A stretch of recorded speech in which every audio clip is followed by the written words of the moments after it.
This week's Top Gear, new cars for the price of second-hand ones. The results of the RAC Rally. And rallying with a difference. It's interesting.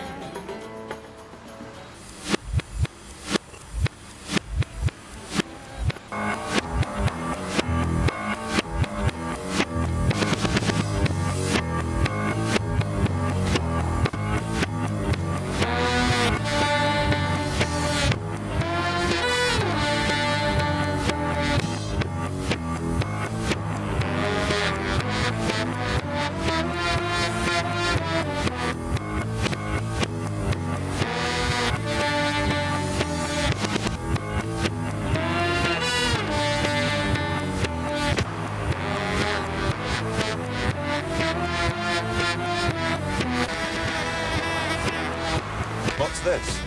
What? This stupid car. Where's the Cosworth? What? The Cosworth, the Bluesmobile. I traded it. You traded the Cosworth for this? No, I traded it for a microphone. OK. I can see that. But what about this? I couldn't resist it. It was an absolute bargain. They were practically giving them away. It's a Lada Riva. Well, thanks, pal. Day I get out of prison, you pick me up in a Lada. You don't like it? No, I don't like it. But, Jeremy, it's got a 1.5-litre Russian engine, Russian suspension, Russian gearbox, seats for 4 Russians, Russian toolkit, Russian boot, and it only costs 3,905 of your pounds. Doesn't have a cigarette lighter. It was built to withstand a Russian winter. Quentin, it's a horrible car. Yes, you're absolutely right. I've been deliberately wasting your time. It's a hateful, hateful car. Warp drive depreciation, balsa wood build quality, and all the charisma of a misfiring moped. Quentin, I want you to pull up, and then I want you to get out, and I want you to go and find me a cheap, new car that isn't horrible. Yes, all right, I'll go and get one right away.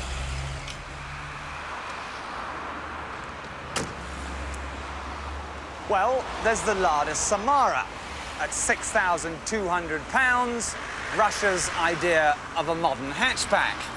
But it's still horrible. It still depreciates like a South American currency and still has gym crack build quality. But now it's time to get serious. And there's the rub. Ladas still have a long, long way to go before I, for one, can take them seriously. So where do you look if you want a nice, shiny, cheap new motor? Well, how about Malaysia? Because that's where they make Protons. So far, 60,000 Protons have found happy owners because of their low price, reliability and solid warranty.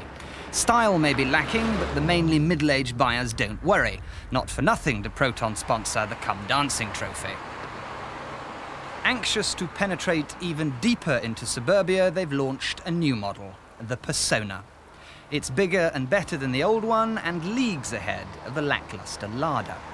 Power is courtesy of Mitsubishi's 16-valve 1.6-litre engine, a well-proven and refined device. The Persona clips along quite nicely and looks neat and businesslike. So, an interesting cocktail of Japanese technology and Malaysian labour rates means you get a good car. Well, it's not quite as simple as that.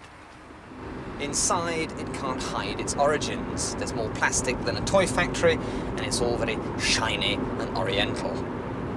And then there's that pointed nose. Come back Vauxhall Viva, all is forgiven. But these are haughty quibbles which won't worry your average Proton buyer. They're more interested in value for money.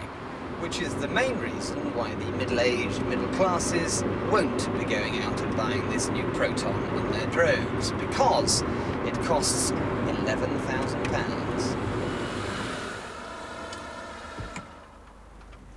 So, with the Persona, Proton are attempting to take on the major players. They're locking horns with the Nissan Primera, the Ford Mondeo and the Vauxhall Cavalier.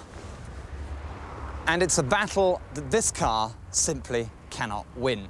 To put it kindly, The Persona is a very, very expensive compromise.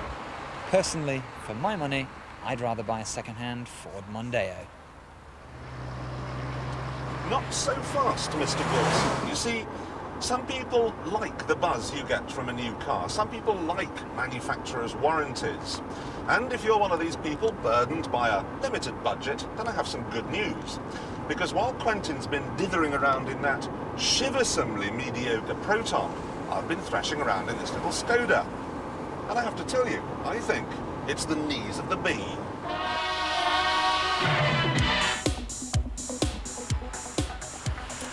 It's called the Favourite, and it's a fairly modern, conventional, front-wheel drive, 1.3-litre hatchback with 5 doors. It was styled by the Italians. It's made in Czechoslovakia, which was one of the engineering capitals of the world before that Lada lot rolled in with their tanks.